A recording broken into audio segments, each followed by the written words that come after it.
Hello friends, welcome back to our channel. అమూల్యాని బాధ పెట్టాలని చూసిన విశ్వాకి దిమ్మ తిరిగే షాక్ ఇచ్చిన ప్రేమ, ధీరజ్ అదెలాగో తెలుసుకోవాలంటే ఈ వీడియోని చివరి వరకు చూడండి. ఇక స్టోరీలోకి వెళ్ళినట్లయితే రామరాజు ఒంటరిగా కూర్చొని ఆలోచిస్తూ ఉంటాడు. ఇంతలోనే వేదవతి రామరాజు దగ్గరికి వచ్చి, ఏంటండి ఇంకా దేని గురించి ఆలోచిస్తున్నారు అనగానే అప్పుడు రామరాజు, చూడు బుజ్జమ్మ, నా ఆరోగ్యం అసలు బాగాలేదు. అందుకే నేను కొద్ది రోజులు ఇంట్లో ఉండి రెస్ట్ తీసుకోవాలనుకుంటున్నాను.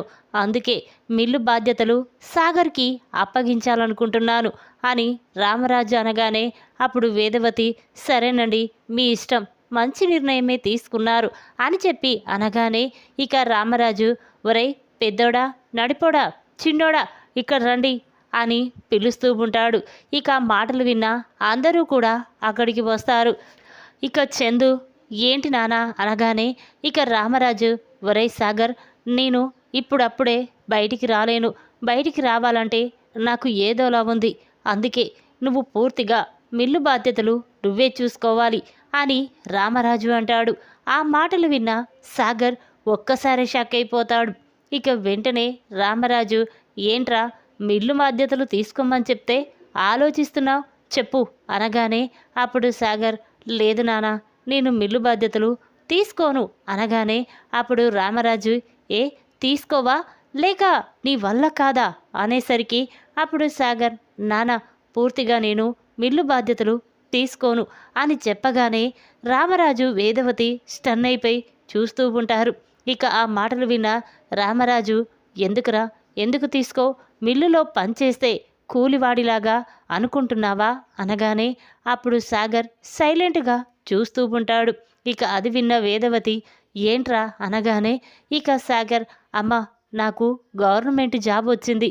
అందుకే నేను మిల్లు బాధ్యతలు తీసుకోవాలనుకోవడం లేదు అని చెప్పగానే అందరూ కూడా ఒక్కసారి షాక్ అయిపోయి చూస్తూ ఉంటారు. ఇక వేదవతి, అంటే మిల్లులో పనిచేస్తే కూలివాడిలాగా అనుకొని అందుకే మిల్లు బాధ్యతలు తీసుకోవట్లేవా అని చెప్పి వేదవతి చాలా కోపంగా సాగర్ చెంప పగలగొడుతుంది. ఇక ఇంతలోనే అది చూసిన శ్రీవల్లి, ఇదే కరెక్ట్ టైం, నేను ఇప్పుడు మావయ్యతో ఏదో ఒకటి చెప్పాలి అని చెప్పి అనుకుంటూ ఉండగా ఇక ఇంతలోనే చందు, నానా, నేను తీసుకుంటాను అని చెప్పి ఇక అనగానే రామరాజు, వేదవతి, వాళ్ళిద్దరూ మనం చెప్తే వినరు. నువ్వు చెప్పావు కదా నీ కోడళ్ళు ఎంతో మంచి వాళ్ళని, ఇప్పటికైనా వాళ్ళ గురించి నీకు అర్థమైంది కదా అని చెప్పి ఇక రామరాజు అంటూ ఉంటే అప్పుడు రామరాజు, వేదవతి, నువ్వే ఆ తాళాలు శ్రీవల్లికి ఇవ్వు అని చెప్పగానే ఇక రామరాజు ఆ తాళాలని శ్రీవల్లికి ఇస్తాడు. ఇక అది చూసిన నర్మద, ప్రేమ కోపంతో రగిలిపోతూ ఉంటారు. ఇక వెంటనే అక్కడి నుంచి పక్కకి వెళ్తారు. అక్క, ఎలా అక్క, ఆ శ్రీవల్లి మిల్లు బాధ్యతలు తీసుకుంది, ఇక అది మావయ్యని ఏం చేస్తుందో, ఆ మిల్లునే నాశనం చేస్తుంది అని చెప్పి నర్మదా, ప్రేమ అనుకుంటూ ఉంటారు. ఇక మిల్లు తాళాలు చేతికి రావడంతో శ్రీవల్లి, భాగ్యం చాలా సంతోషపడుతూ పక్కకు వెళ్ళి, అమ్మ, ఇన్ని రోజులకి ఈ బాధ్యతలు నాకొచ్చాయి. ఇప్పుడు ఇల్లు బాధ్యత నేను, చందు చూసుకోబోతున్నాము. మిగిలింది నువ్వు చూసుకో అనగానే అప్పుడు భాగ్యం, చూడమ్మాయి, నువ్వు మిల్లు బాధ్యతలు చూసుకో. నేను ఆ మిల్లుని ఎలా సొంతం చేసుకోవాలో నేను చూసుకుంటాను. ఈ దెబ్బతో ఆ రామరాజు ఆస్తి మొత్తం మనం సొంతం చేసుకుందాం. ఇక సాగర్, ధీరజ్, ప్రేమ, నర్మద, మీ మామయ్యని, అత్తయ్యని అందరికీ బయటికి గెంటేద్దాం అని భాగ్యం అంటుంది. ఆ మాటలు విన్న శ్రీవల్లి చాలా సంతోషపడుతూ, అట్నే అమ్మా, నువ్వు ఎలా చెప్తే అలాగే, ఈ ఆస్తి నా సొంతమైపోతుందంటే అంతకంటే కావలసింది నాకేముంది అని చెప్పి శ్రీవల్లి అంటుంది. ఇక అటుగా వెళ్తున్న నర్మద, ప్రేమ, ఇక భాగ్యం శ్రీవల్లి మాటలు విని ఒక్కసారి షాక్ అయిపోతారు. ఇక ప్రేమ, చూసావాక్క, ఆ బల్లక్క ఎంత పని చేస్తుందో. ఇప్పుడు మిల్లు బాధ్యతలు మావయ్యకు అప్పగించారని, మావయ్య తనకు అప్పగించాడని ఇప్పుడు ఆస్తిని సొంతం చేసుకోవాలని చూస్తుంది. లేదక్క, ఈ బల్లి నిజస్వరూపం మావయ్య ముందు బయట పెట్టాలి. లేకపోతే ఇక మావయ్యని, మనల్ని ఇంట్లో నుండి బయటికి గెంటేస్తుంది అని నర్మద ప్రేమ అంటుంది. ఆ మాటలు విన్న నర్మద, ఎలా ప్రేమ, ఎలా బయట పెట్టాలి? ఇప్పుడు మావయ్య సాగర్ మీద, నా మీద చాలా కోపంగా ఉన్నాడు. ఇప్పుడు మనం ఏది చెప్పినా మావయ్య నమ్మే పరిస్థితుల్లోనూ లేడు. ఎలా అని నర్మద ఆలోచిస్తూ ఉంటుంది. ఇంతలోనే ప్రేమకి ఒక ఆలోచన వస్తుంది. అక్క, ఈ బల్లి నిజస్వరూపం ఎలా బయట పెట్టాలో నాకు అర్థమైపోయిందక్క అనగానే అప్పుడు నర్మద, చెప్పు ప్రేమ, ఎలా బయట పెట్టాలి అనేసరికి అప్పుడు ప్రేమ, చూడక్క, వీళ్ళందరూ మాట్లాడుకున్న మాటలన్నీ మనం వీడియో తీసాం కదా, ఆ వీడియోని మామయ్యకి చూపిస్తే అనగానే అప్పుడు నర్మద, లేదు ప్రేమ, అది కూడా నమ్మడు అనగానే ఇక ప్రేమ, అక్క, ఇది గ్యారెంటీ, ఈ ప్లాన్ సక్సెస్ అవుతుంది. చూడు, ఇంట్లో సీసీ కెమెరా ఉంది కదా, ఆ కెమెరా ద్వారా ఆ బల్లి నిజస్వరూపం బయట పెడదాం అని ప్రేమ అంటుంది. ఆ మాటలు విన్న నర్మద, సరే ప్రేమ, నిజంగా ఈ ఆలోచన నాకు కూడా రాలేదు అని చెప్పి నర్మద, ప్రేమ వెంటనే శ్రీవల్లి దగ్గరికి వస్తారు. ఇక వాళ్ళను చూసిన శ్రీవల్లి చాలా కోపంతో రగిలిపోతూ ఉంటుంది. ఇక నర్మద, ఏంటి బల్లక్క, నీకు మావయ్య మిల్లు తాళాలు ఇచ్చాడని తెగ సంతోషపడిపోతున్నట్టున్నా అనగానే అప్పుడు శ్రీవల్లి, అవును, నీ భర్తకి గవర్నమెంట్ జాబ్ వచ్చింది కదా, అది నువ్వు ఎవరికీ చెప్పలేదు. అందుకే మావయ్య, అత్తయ్య మీ మీద చాలా కోపంగా ఉన్నారు. ఇప్పుడు మిల్లు బాధ్యతలు నాకు అప్పచెప్పారు. ఇక పెత్తనం మొత్తం నాదే. మీరు నా గురించి ఏది చెప్పినా మావయ్య ఇప్పుడు నమ్మే పరిస్థితుల్లో లేడు అని శ్రీవల్లి అంటూ ఉంటే అప్పుడు నర్మద, అవునా బల్లక్క, అయితే ఇప్పుడు తాళాలు నీ చేతికి వచ్చినంత మాత్రాన నువ్వేం చెయ్యలేవు కదా అనేసరికి అప్పుడు భాగ్యం, చూడు, ఏం చెయ్యాలో, ఎలా చెయ్యాలో, ఎందుకు చెయ్యాలో అన్నీ మేం చూపిస్తాం కదా ఇక అని చెప్పి నర్మద ప్రేమ దగ్గర భాగ్యం శ్రీవల్లి మాట్లాడుతూ ఉంటారు. ఇక మాటలన్నీ విన్న నర్మద, సరే అని చెప్పి అక్కడి నుంచి వెళ్ళిపోతారు. అది చూసిన శ్రీవల్లి, ఏంటమ్మా ఈ నర్మద ప్రేమ ఏదో ప్లాన్ వేస్తున్నారే, మన గురించి ఏమైనా మావయ్య ముందు బయట పెడతారా అని అనుకుంటూ ఉంటే అప్పుడు భాగ్యం, లేదమ్మా, ఇప్పుడు మీ మామయ్య వాళ్ళ మాటలు అస్సలు నమ్మడు అని చెప్పి అంటూ ఉంటారు. ఇంతలోనే నర్మద, ప్రేమ రామరాజు దగ్గరికి వస్తారు. ఇక వాళ్ళను చూసిన రామరాజు కోపంతో, ఏంటి ఇక్కడికి వచ్చారేంటి? నేనన్నా, నా మాటన్నా మీకు గౌరవం లేదు కదా, అలాంటిది మళ్ళీ ఇక్కడికి ఎందుకు వచ్చారు? వెళ్ళండమ్మా అని రామరాజు అంటాడు. అప్పుడు నర్మద, చూడండి మావయ్య, నేను మనస్ఫూర్తిగా చెప్తున్నాను, సాగర్కి ఉద్యోగం వచ్చిన విషయం నాకు తెలియదు మావయ్య, నన్ను నమ్మండి అంటూ ఉంటే అప్పుడు రామరాజు, ఇదంతా అయిపోయింది కదమ్మా, ఇంకా ఎందుకు అనేసరికి అప్పుడు నర్మద, నిజం మావయ్య, నాకేమీ తెలియదు, మీరు నమ్మండి. కానీ ఇప్పుడు మీరు ఆ మిల్లు బాధ్యతలు మీరు శ్రీవల్లికి అప్పజెప్పారు. కానీ శ్రీవల్లి మీరనుకున్నంత మంచిది కాదు. ఆ భాగ్యంతో కలిసి ఆ మిల్లుని ఏదో ఒకటి చేస్తుంది మావయ్య. వద్దు, ఆ బాధ్యతలు శ్రీవల్లికి అప్పచెప్పొద్దు మావయ్య, నీకు దండం పెడతాను అని నర్మద అంటూ ఉంటే అప్పుడు రామరాజు, చూడమ్మా, ఎలాగో మీరిద్దరూ నా మాట వినడం లేదు. కానీ శ్రీవల్లి, చందు ఎప్పటి నుంచైనా వాళ్ళు నా మాట కాదనరు. నేను ఏది చెప్తే అదే చేస్తారు. అటువంటి నా కోడల్ని నేను అనుమానించను, అవమానించను, బాధ పెట్టను. చూడు, వల్లికి బాధ్యతలు అప్పజెప్పాను. ఇక వల్లి, చందు ఇద్దరూ కలిసి ఆ మిల్లును చూసుకుంటారు. కానీ మీరు ఏదైనా చేసుకోండి, అది మీ ఇష్టం అని చెప్పి రామరాజు అంటూ ఉంటే అప్పుడు నర్మద, చూడండి మావయ్య, మేము ఎంత చెప్పినా నువ్వు వల్లి గురించి నమ్మడం లేదు కదా, తన నిజస్వరూపం ఇప్పుడే నీ కళ్ళ ముందే నిరూపిస్తే ఏం చేస్తావు అనేసరికి అప్పుడు రామరాజు, చూడమ్మా, మీరు చెప్పినట్టు వల్లి మంచిది కాకపోతే తన మెడ పట్టుకొని నేనే బయటికి గెంటేస్తాను అని రామరాజు అంటాడు. ఇక ఆ మాటలు విన్న నర్మద, సరే మావయ్య, ఇప్పుడే నిరూపిస్తాను, వల్లిని భాగ్యంని ఇక్కడికి పిలిపించండి అనేసరికి ఇక రామరాజు, వల్లి, భాగ్యం, ఒకసారి ఇలా రండి అని అంటూ ఉంటాడు. ఇక ఆ మాటలు విన్న శ్రీవల్లి, భాగ్యం వెంటనే రామరాజు దగ్గరికి వచ్చి, ఏంటి మావయ్య, ఏం జరిగింది అనగానే అప్పుడు రామరాజు, ఏంటమ్మా నువ్వు మీ అమ్మ కలిసి ఏదో ప్లాన్ వేస్తున్నారట, అదేదో నీ నిజస్వరూపం నా ముందు నిరూపించాలని నర్మదా ప్రేమ ఇక్కడికి వచ్చారు, ఏం జరిగింది అంటూ ఉంటే అప్పుడు శ్రీవల్లి, ఏమీ లేదు మావయ్య, నేనంటే ఈ నర్మదకి ప్రేమకి మొదటి నుండే కోపం, నేను ఎప్పుడు ఈ ఇంట్లో నుంచి వెళ్ళిపోవాలా అని చూస్తూ ఉంటారు. చూశారు కదా మావయ్య ఈ నర్మద ప్రేమ నన్ను ఎలా చూస్తారో అని శ్రీవల్లి అనగానే అప్పుడు నర్మద, మావయ్య నేను చెప్తే నమ్మడం లేదు కదా, మీకే చూపిస్తాను చూడండి అని చెప్పి ఇక వెంటనే నర్మద ఆ సీసీ ఫుటేజ్ని ఓపెన్ చేసి రామరాజుకి చూపిస్తూ ఉంటుంది. ఇక ఆ సీసీ ఫుటేజ్లో అమూల్యాని విశ్వతో బలవంతంగా పంపించడం, ఇక నగల విషయంలో తిరుపతిని ఇంట్లో నుంచి గెంటేయడం, అంతేకాకుండా తాళాలు చేతికొచ్చిన తర్వాత భాగ్యం శ్రీవల్లి మాట్లాడుకున్న మాటలన్నీ ఆ సీసీ ఫుటేజ్లో రికార్డ్ అయి ఉంటాయి. అది చూసిన రామరాజు ఒక్కసారి షాక్ అయిపోతాడు. ఇక వెంటనే నర్మద, చూసావా మావయ్య, చూసావు కదా ఆ శ్రీవల్లి భాగ్యం ఎలా చేశారో, ఇప్పటికైనా నా మాట నమ్ముతారా అని నర్మద అనగానే అప్పుడు రామరాజు, ఏంటమ్మా శ్రీవల్లి ఇదేంటి, నువ్వేంటి ఇలా అనగానే అప్పుడు శ్రీవల్లి, లేదు మావయ్య నాకేమీ తెలియదు అని శ్రీవల్లి అంటూ ఉంటుంది. అప్పుడు రామరాజు, చూడమ్మా నీకు ఏమీ తెలియదని నా దగ్గర ఇక మాట్లాడొద్దు, నువ్వు మీ అమ్మ మాట్లాడుకున్న మాటలని ఈ సీసీ ఫుటేజ్లో రికార్డ్ అయ్యాయి, ఇది చూస్తే నీ గురించి మొత్తం నిజం పూర్తిగా అర్థమైపోయింది.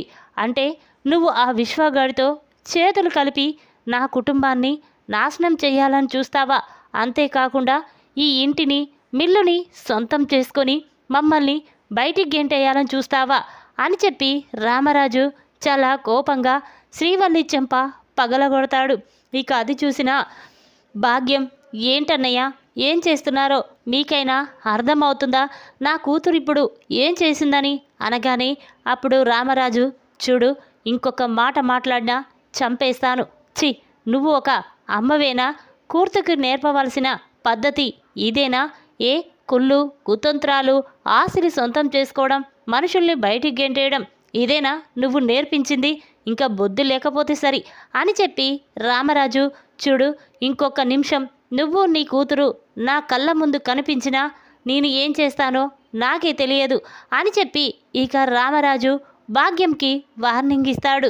ఇక అది చూసిన వేదవత్ భాగ్యం మాత్రం, పద శ్రీవల్లి వెళ్దాం పద అనేసరికి అప్పుడు శ్రీవల్లి, లేదమ్మా ఇప్పుడు నేను నా అత్తారింటి నుంచి కాలు బయట పెట్టానంటే ఇక జన్మలో నేను ఈ ఇంటికి రాలేను అని చెప్పి వెంటనే చందు దగ్గరికి వెళ్ళి, బావా నన్ను క్షమించు బావా, ఈ ఆస్తి మన సొంతమవుతుందని నేను ఎప్పుడూ అనుకోలేదు, అసలు ఇదంతా మా అమ్మే చేస్తుంది అనేసరికి అప్పుడు చందు, అది మీ అమ్మ చేసింది, మరి నా చెల్లెల్ని విశ్వతో పంపించింది ఎవరు చేశారు అనేసరికి ఇక శ్రీవల్లి షాక్ అయిపోయి చూస్తూ ఉంటుంది. ఇక వెంటనే శ్రీవల్లి రామరాజు చందు కాళ్ళు పట్టుకొని క్షమాపణ చెప్తుంది. మామయ్య బావా నన్ను క్షమించండి, నేను ఇంకెప్పుడు ఏ తప్పు చెయ్యను అని చెప్పి బ్రతిమిలాడుతూ ఉన్నా కూడా ఇక చందు మాత్రం శ్రీవల్లి మెడ పట్టుకొని బయటికి గెంటేస్తాడు. ఇక అది చూసిన నర్మద ప్రేమ చాలా సంతోషపడుతూ ఉంటారు. ఇక శ్రీవల్లి కోపంగా, ఒసై ప్రేమ నర్మద మీరిద్దరూ నా జీవితం మీదే కొట్టారు కదా, ఇక మిమ్మల్ని ఏం చేస్తానో చూడు అని చెప్పి ఇక శ్రీవల్లి అక్కడి నుంచి కోపంతో వెళ్ళిపోతూ ఉంటుంది.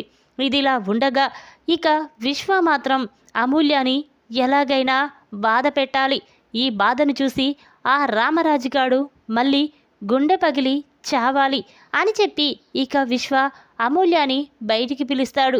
ఇక ఏదో మాట్లాడుతూ ఉండగా ఇంతలోనే రామరాజు ప్రేమ నర్మద అందరూ కూడా బయటికి వస్తారు. ఇక అది గమనించిన విశ్వ తన మనసులో, ఇదే కరెక్ట్ సమయం, అమూల్యాని బాధ పెట్టాలి అంటే ఇప్పుడు వాళ్ళు చూస్తుండగానే బాధ పెట్టాలి, అది చూసి రామరాజుగాడు గుండె పగిలి చేస్తాడు అని చెప్పి విశ్వ చాలా కోపంగా, ఏయ్ నేను చెప్పినట్టు వినకుండా నాకే ఎదురు సమాధానం చెప్తావా అని చెప్పి విశ్వ అమూల్య చెంప పగలగొడతాడు. ఇక అది చూసిన రామరాజు, నర్మద, ప్రేమ కోపంతో రగిలిపోతూ ఉంటారు. ఇక నర్మద మాత్రం, చూడు ప్రేమ, ఇదే కరెక్ట్ సమయం. ఆ విశ్వగానికి బుద్ధి చెప్పాలంటే ఇదే, వెళ్ళి వాణ్ణి చెంప పగలగొట్టు అని నర్మద అనగానే ఇక ప్రేమ చాలా కోపంగా వెంటనే విశ్వ దగ్గరికి వెళ్ళి, ఒరే, నువ్వు ఏం చేస్తున్నావో నీకైనా అర్థమవుతుందా? ఎందుకురా ఏ దానికైనా అమూల్య ఏ తప్పు చేయకున్నా ఎందుకు తనని బాధ పెడుతున్నావు అని చెప్పి ఇక ప్రేమ విశ్వ చెంప పగలగొడుతుంది. అది చూసిన విశ్వ, ఏయ్, అది నా భార్య, నా ఇష్టం వచ్చినట్టు చేసుకుంటాను, అడగడానికి నువ్వెవరు అనేసరికి అప్పుడు ప్రేమ, చి నోర్మై, అది నీ భార్య అయితే మాత్రం ధీరజ్ కూడా నన్ను అలాగే బాధ పెట్టడం లేదు కదా. ఆ ఇంట్లో వాళ్ళు నన్ను కన్న కూతురు కంటే ఎక్కువగా చూసుకుంటున్నారు. అందుకేరా నీకు వాళ్ళకి ఉన్న తేడా. ఇంకొకసారి అమూల్య మీద చెయ్యి చేసుకున్నావంటే నీ ప్రాణం తీసేస్తాను అని ప్రేమ అంటుంది. ఆ మాటలు విన్న భద్రావతి, ఏయ్, అసలు నువ్వు ముందు ఇక్కడికి ఎందుకు వచ్చావే, ఇక్కడి నుంచి నడు అని భద్రావతి అంటూ ఉంటే అప్పుడు ప్రేమ, చి, అసలు నువ్వు మనిషివేనా? నువ్వు కోపంతో ఉన్నది కాక ఇక వాడికి పగలు ప్రతీకారాలంటూ నేర్పి వాణ్ణి చిన్నప్పటి నుండి ఒక శత్రువులాగా తయారు చేశావు. చివరికి అమ్మాయి జీవితాంతో కూడా ఆడుకున్నావు అని ప్రేమ అంటుంది. అప్పుడు భద్రావతి మాత్రం, చూడు, నువ్వు ఇంకొకసారి ఇలా మాట్లాడమంటే నేను ఏం చేస్తానో అనగానే అప్పుడు ప్రేమ, నువ్వు చేయడం కాదు, నేను చేసి చూపిస్తాను. ఇప్పుడే నేను పోలీస్ స్టేషన్కి వెళ్ళి నీ మీద, విశ్వ మీద కంప్లైంట్ ఇస్తాను. చెయ్యని నేరానికి, పాపానికి అమూల్యాని ఇంట్లో నుండి బలవంతంగా తీసుకువెళ్ళి పెళ్లి చేసుకొని తననిప్పుడు బాధ పెడుతున్నానని ఒక్క కంప్లైంట్ ఇస్తే చాలు, ఇక పోలీసులే నీకు, విశ్వాకి తగిన బుద్ధి చెప్తారు అని ప్రేమ అంటుంది. ఆ మాటలు విన్న విశ్వ, భద్రావతి ఒక్కసారే షాక్ అయిపోయి చూస్తూ ఉంటారు. ఇక అమూల్య, పదవదిన వెళ్దాం పద, నేను కూడా వస్తాను అనగానే అప్పుడు విశ్వ తన మనసులో, ఇదేంటి, ఇది ఇప్పుడు పోలీస్ స్టేషన్కి వెళ్ళి కేసు పెడితే పోలీసులు నన్ను అరెస్ట్ చేసి తీసుకువెళ్తారు, వద్దు అని చెప్పి ఇక వెంటనే విశ్వ తన 2 చేతులెత్తి, వద్దు అమూల్య, ప్లీజ్, నీకు దండం పెడతాను, ఇక ఎప్పుడు నిన్ను బాధ పెట్టను అని అనగానే ఇక ప్రేమ చాలా సంతోషపడుతూ అక్కడి నుంచి వెళ్ళిపోతుంది. ఇక భద్రావతి చాలా కోపంగా ఇంట్లోకి వెళ్ళి, ఏంట్రా నువ్వు ఏం చేస్తున్నావు? నిజంగా నువ్వు అమూల్యాన్ని ప్రేమించి పెళ్లి చేసుకున్నావా? ఈ విషయం నాతో చెప్పలేదు కదా అంటూ ఉంటే అప్పుడు విశ్వ, లేదత్తా, నేను అసలు దాన్ని ప్రేమించలేదు. ఆ రామరాజు కుటుంబం మీద ఉన్న పగతో దాన్ని పెళ్లి చేసుకున్నాను. బాధ పెట్టాలని చూశాను, కానీ అది నన్ను బాధ పెడుతుంది అని విశ్వ అంటాడు. ఆ మాటలు విన్న భద్రావతి షాక్ అయిపోయి చూస్తుంది. మరి నువ్వు మెడలో ఎందుకు అసలు అమూల్యాన్ని పెళ్ళెందుకు చేసుకున్నావురా అనగానే అప్పుడు విశ్వ, లేదత్తా, అసలు నేను దాని మెడలో తాళే కట్టలేదు. దాని మెడలోకి తాళి ఎలా వచ్చిందో కూడా అర్థం కావడం లేదు. కానీ దాని వెనుక ఎవరో ఉన్నారత్తా, అది ఎవరో తెలుసుకొని అప్పుడు చెప్తా వాళ్ళ సంగతి అని విశ్వ అంటూ ఉంటే అప్పుడు భద్రావతి, ఒరేయ్, ఇక నువ్వు అమూల్యాన్ని బాధ పెట్టాలని చూస్తే ప్రేమ ఊరుకోదు, తను అన్నంత పని చేస్తుంది. ఇక నుండి నువ్వు అమూల్యాన్ని బాధ పెట్టకు అని చెప్పి భద్రావతి అంటుంది. ఆ మాటలు విన్న అమూల్య నవ్వుతూ ఉంటుంది. ఇక విశ్వ చాలా కోపంగా, ఏయ్, ఎందుకే నవ్వుతున్నావు అనగానే అప్పుడు అమూల్య, చూడు, నువ్వు నా జీవితాన్ని నాశనం చేయాలనుకున్నావు, నన్ను బాధ పెట్టాలనుకున్నావు, అది చూసి మా నాన్న గుండె పగిలి చావాలనుకున్నావు. కానీ నేను అలా ఎప్పటికీ జరగనివ్వను. నేను రామరాజు కూతుర్ని, నేను బాధపడినా కూడా మా నాన్నని బాధ పెట్టను. ఇంకొకసారి నా మీద చేయి చేసుకున్నావంటే ప్రేమ వదిన చెప్పినట్టు నిజంగానే నిన్ను జైలుకు పంపిస్తాను అని చెప్పి అమూల్య అంటుంది. ఆ మాటలు విన్న భద్రావతి, విశ్వ షాక్ అయిపోయి చూస్తూ ఉంటారు. ఇక ప్రేమ రామరాజు దగ్గరికి వచ్చి, మావయ్య, మా అన్న చేసిన తప్పుకి నేను క్షమాపణ అడుగుతున్నాను, నన్ను క్షమించు మావయ్య అని ప్రేమ అనగానే అప్పుడు రామరాజు, ఏంటమ్మా, వాళ్ళు చేసిన పాపానికి నువ్వెందుకు నన్ను క్షమాపణ అడుగుతున్నావు? నువ్వు ఏం తప్పు చేశావని అని చెప్పి రామరాజు చాలా బాధపడుతూ అక్కడి నుంచి వెళ్ళిపోతాడు. ఈ విధంగా ఆస్తిని సొంతం చేసుకోవాలని చూసిన శ్రీవల్లి నిజ స్వరూపాన్ని రామరాజు ముందు బయటపెట్టిన నర్మదా ప్రేమ. షాక్లో భాగ్యం శ్రీవల్లి. ఈ వీడియో కనుక మీకు నచ్చినట్లయితే లైక్ చేయండి. మరిన్ని వీడియోల కోసం మా ఛానల్ని తప్పకుండా సబ్స్క్రైబ్ చేసుకోండి. Thanks for watching.